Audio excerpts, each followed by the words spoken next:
അങ്ങേര് എന്ത് പറഞ്ഞാലും ഇപ്പൊ ഞാൻ ഷാളിട്ടില്ലേ, ഇനിയിപ്പൊ ഞാൻ തലയൊക്കൊടിയും കൂടി ഇടണ. എടി താഴോട്ട് നോക്കടി.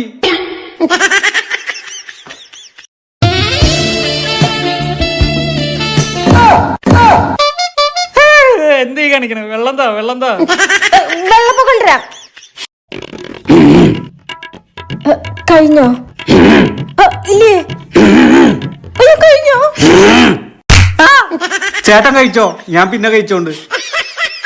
എടി ചേട്ടൻ രണ്ടാമത് ദോശ ചോദിച്ചു ചേർന്നു. അപ്പൊ അയാൾക്കത് വാ തുറന്ന് പറഞ്ഞൂടെ? അങ്ങേര് ജഡ്ജി അല്ലേ, ഓർഡർ ഇടാൻ മാത്രമേ വാ തുറക്കുള്ളൂ. ചേട്ടൻ ഭയങ്കര സ്ട്രിക്റ്റാ. ഓ, ഇത് വല്ലാത്തൊരു സ്ട്രിക്റ്റ് ആയി പോയി.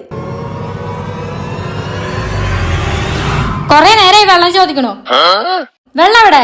സോറി മോളെ, ഞാൻ വെള്ളം എടുത്തിട്ട് വരാം. വേണ്ട, അത് പിന്നെ മതി. ആദ്യം കാലിൽ തിരുമ്. 2 കാലും തിരുമ്. ഇയാള്